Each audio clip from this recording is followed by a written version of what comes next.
My name is Michael J. Whelan. I live in sunny Orlando, Florida, and I am a head and neck stage 4 cancer survivor. My earlier days, I was a television executive for HBO, where we did some of the greatest sports programming in the world, boxing and Wimbledon and football. And then in 1993, I kind of got a phone call from Arnold Palmer and his people that said, are you interested in moving to Orlando, Florida, and starting something called the Golf Channel? I'm one of the few people that got diagnosed 2 years ago with no idea that anything was wrong with me. So it was quite the surprise when, out of the blue, they said, we think there might be something wrong with you. And it turned out to be a 2-year sojourn of cancer surgery, radiation, chemotherapy. But the wonderful thing that came out of it was my advocacy for those that don't have a voice and those that are out there right now who are lost, who are alone. And so I absolutely one day decided to start a Twitter page called the Cancer Update page. And all I did from day one was chronicle every single thing that was going on with me because I didn't know at the time how long I was going to have. When you have stage 4 head and neck cancer, they always tell you the worst, and that's 6 months to 15 months. So I had to quickly put everything together in my life and what did I want to do and what legacy did I want to leave. And I just thought the best way of doing it is documenting it on Twitter. And it's become a pretty big following right now. And about 2 million people check on me a week to see what I'm doing, whether it's going for a PET scan or it's whether I'm laying mulch in the garden or whether I'm playing with my 2 dogs. We do a lot of rescues here, my wife, Rebecca, and I. And so it's been quite a 2-year journey, to say the least. Here's how many symptoms I had of my cancer: 0. How I found out about my cancer was really happenstance and very, very lucky. I happen to have a severe arthritic neck and a back that I see a pain management specialist for every single month. And we try to keep me as mobile and limber and as active as we possibly can. So once a month, I go in to see my doctor. And it just so happened that it was May of 2020 that I went in and they had scheduled a CAT scan just to see how my neck was doing, to see my back. I'm about ready to have 2 artificial hips. So they just wanted to get an overview about what the next steps were going to be. Did the CAT scan, and I got a call about 2 weeks after, and the doctor called up and said, we'd like to see you. I was kind of shocked. I wasn't sure if they were calling me to let me know that they were going to let me go as a patient. I had no idea. I asked him when it was back, and he kind of nonchalantly just said, "Hey, just come on in and we'll have a chat." So I made an appointment, went and saw the doctor, and he said, "Well, there's good news and your bad news. And the good news is your back isn't getting any worse." And he said, but the bad thing is, and he said, I really shouldn't use the word bad. I'll use the word concerning. The concerning thing is the CAT scan showed a significant mass on your right side of your throat. And I just froze. And at that particular moment, the first thing that I did was I touched my throat. And I could feel it. So I was absolutely shocked that I had no idea how long it had been there. I was surprised that I had never once felt it because I'm pretty good about making sure that I don't have any lumps or bumps that I shouldn't have. But I could all of a sudden feel this large mass in my neck. And the thing he scheduled, he said, we need you to see your primary care physician immediately. So that afternoon, I made a call to my doctor, and the next day I went in. He checked my throat, and he said, "Yeah, you do have a pretty significant lump in your neck, and I'm going to give you a referral to Orlando Health Cancer Institute, where you should see a head and neck cancer specialist." So you know, the ball started rolling at that particular time, and it didn't stop for about 18 months in a row. So I ended up going to Orlando Health and meeting with the head and neck specialist. The first thing he did was to palpate the lump, and he said, "Oh yeah, there is something there." And they did a nasal endoscopy where they stick a tube down your throat, because when you have head and neck cancer, there are a few primary sites that they're concerned about. One is obviously the neck, the lymph nodes, the salivary glands, the tongue, the tonsils, and the esophagus. So what they need to do is to determine how many primary sites, if this is cancer, if this is malignant, that they have to deal with. So immediately after that, the things started happening even at a quicker speed. I got arranged to have a biopsy. So about 3 days later, I went into Orlando Cancer Facility, and they did what they call an aspiration biopsy.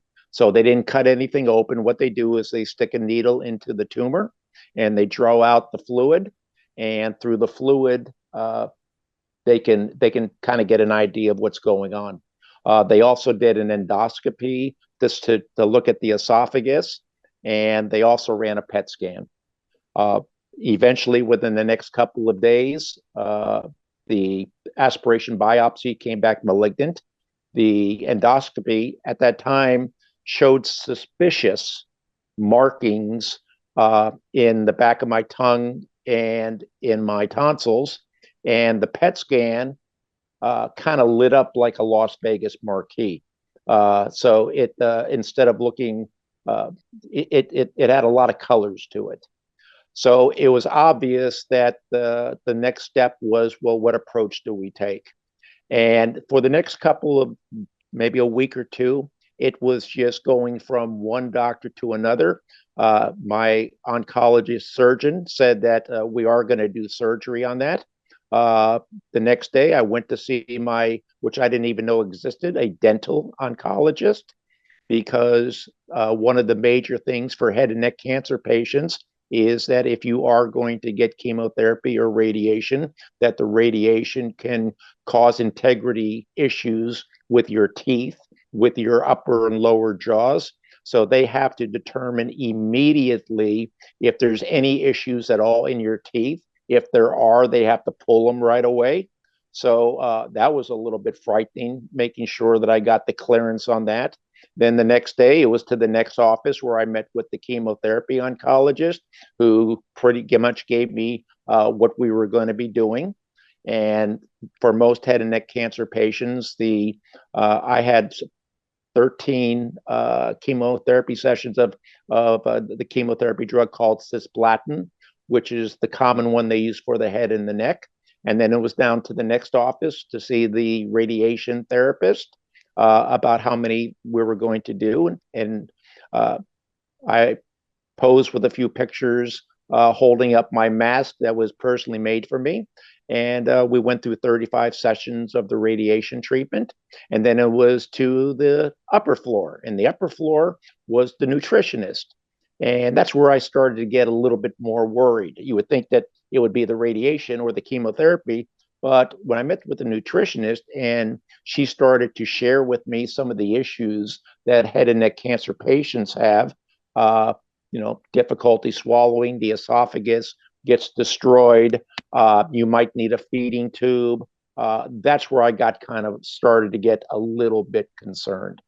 Now, what's interesting about this whole story is that when I got told that it looks very likely like cancer and probably stage 4 cancer, I didn't share it with my wife right away. Up until that time, my wife, Rebecca, had been struggling with early stage Parkinson's. And she was a little fragile at the time and emotionally. And she had been struggling. And I was her care. I don't call it a caregiver. I call her, I'm her care partner. And, that's what I am. And she is to me.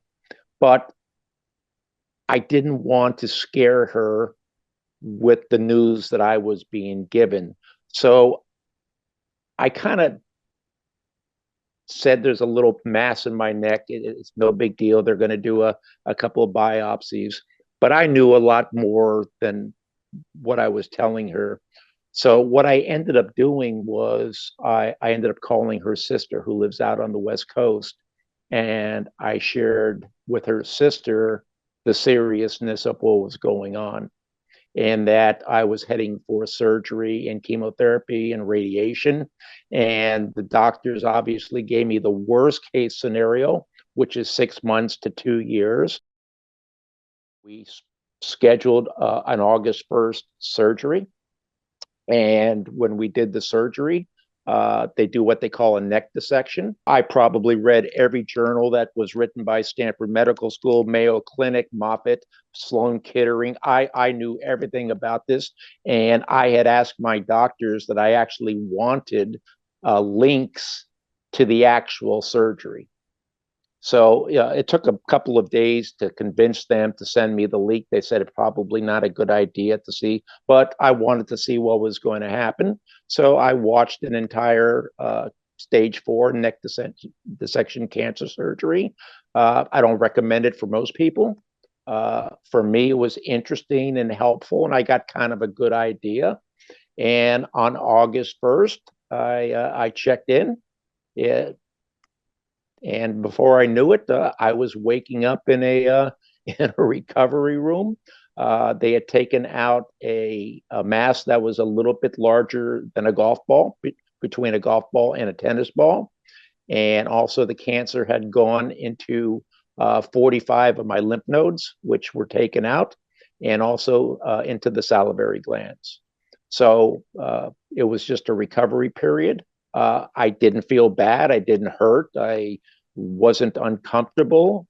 It was probably not very dramatic as I thought it was going to be. I had a lot of people around me who supported me. My game plan for attacking this cancer was I planned to do things as normal as I possibly could. I just believed that if I gave into the cancer and I stayed home and I stayed in bed and I didn't live a normal life, I was going to be defeated by this uh, nefarious foe that was out to get me, and that wasn't going to happen. So, through the next couple of months, through my radiation, through my chemotherapy, I think I only missed one day of work. That's not to say that I wasn't getting sick in the bathroom. That I was in bad shape, but that's kind of took us to the radiation and the chemotherapy. And once we got all the way through all of that, my first PET scan was no evidence of disease. So I pretty much wanted to know whether or not I had 6 or 7 months. And every time I would go back into the doctors, they would just kind of shrug their shoulders and go, "Well, there are some exceptions to the rule." And I said, "Well, I plan on being that exception." And so that was kind of my first 4 or 5 months of welcoming to the world of head and neck cancer. When you go into chemotherapy, it's kind of strange the first day because in my particular bay there was maybe 9 or 10 or 11 chairs. I'm not quite sure. And when you walk in, it's kind of like a party. There's a couple of clicks here. These people have known each other for so long. There's another person here and another. So you walk into this place and they kind of look at you really quickly. And I kind of walk in wearing pink shirts and yellow things and orange shoes. And I'm very colorful dresser and I'm very animated and I'm very personable. So I walked in right away wanting to get to know everybody. And maybe I came in a little bit too strong because people were very kind. They were very supportive, but I wasn't getting any kumbaya hugs right away. So, I was determined that, I was going to break this pack of all these people. So as everybody would pretty much sit in their chairs going through their 4 or 5 hour chemotherapy sessions, I had my rolling IV, and I just went from one person to another, and I introduced myself and I asked them questions probably that nobody ever had. What's wrong with you? How do you feel? And by week 2 or 3, I was known as Mr. Sunshine in the chemotherapy department. Not only did I have stage 4 head and neck cancer, but I've also struggled with mental health issues my entire life: bipolar disorder, severe anxiety, and panic disorders. So, when they were treating me, the wellness center had to play a larger role in my journey, because I will tell you this, and I'll go into some of the collateral damage that head and neck cancer causes, which is more of the issue than the actual cancer itself. Cancer really screws people up. It screws you up in your head. It screws you up in your body. The collateral damage that I'm going through right now, it's pretty much destroyed my shoulder, because when they do a neck dissection, it's a really radical procedure where they open you up and they have to manipulate a lot of the muscles and the nerves to get to the cancer. So by manipulating those nerves, there's a few that control face gestures, movements, everything that, and one of the damages that I got was damage to what they call the accessory nerve. So since August 1st of 2022, I feel like I just walked out of the dentist office. My face is completely Novocaine-like numb, so I cannot feel it anymore. I've got what they call frozen shoulder, which as a golfer kind of gets in the way a little bit. And we're not sure if it's from the radiation or something else, but I'm going through some issues with my esophagus where I'm not able to swallow properly anymore. They call it esophageal motility, where the esophagus doesn't know when to open and close. So your food gets stuck. The acid will come up, and it causes severe spasms to the sternum, to the stomach muscles, and to the back. So when it first happened to me, you know, thought I was having a heart attack, and went and got checked in, and they realized that it wasn't a heart attack. They thought it was GERD. And then when I started to have terrible back problems, it concerned my oncologist enough that he said, "Look, I don't want to scare you, but severe back problems a lot of times in cancer patients could mean that it could be pancreatic cancer." So it's like, holy Christ, that now you're scaring me even more. So anyway, we've been able to eliminate all this stuff. So right now, it's just a matter of dealing with the collateral damage that every single, I taste metallic. I don't taste the food the way I used to. I can't swallow, and I can't bench press, and I can't do a lot of the things, but it's okay. Most head and neck cancers are HPV, and in most cases, that's a good sign. It's a cancer that's easily treated. But now, young kids today, it's I don't get into the political swirl of that. I just know that uh, I make sure that everybody in my family is aware of it and gets vaccinated. I don't want people to go through this. Uh, so the answer is, I wasn't a smoker. I I have no idea. It's you know, but cancer does run in my family. When I was a young kid, my single mother, when I was 9 years old, was diagnosed with breast cancer and lymphatic cancer.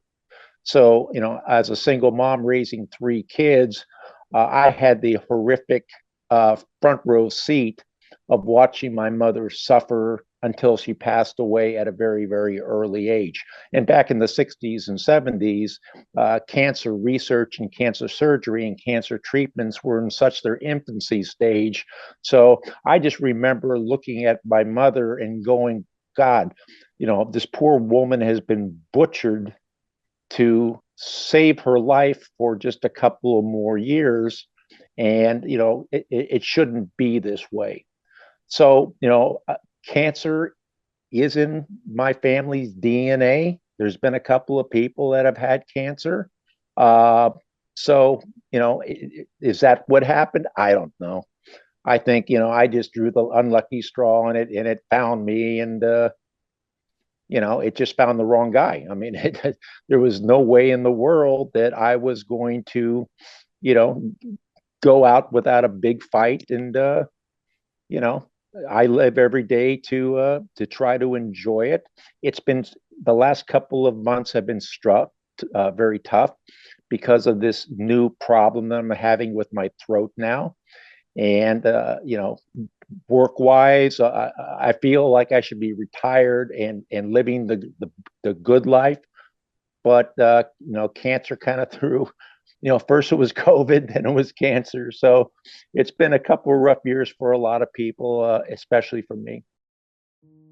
The number one killer to people with serious life-threatening diseases is isolation. It's silence. It's suffering by yourself. And it doesn't have to be that way. If you can get a group of people around you, and I don't care if that's on Twitter or Facebook or Instagram or your network or whatever, people need to decompress. People need to understand what they're going through. And I think it goes back to my experience as an advocate is I hear so much more when you really get to know somebody about the depression and about the darkness that they're going through, which trumps the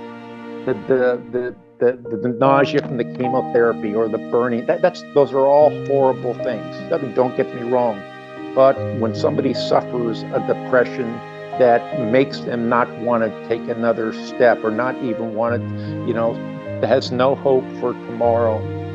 That's the part that breaks my heart. So, it's please have a voice. Please share what you're going on. Please allow those around you to love you, to hug you, to kiss you, to support you.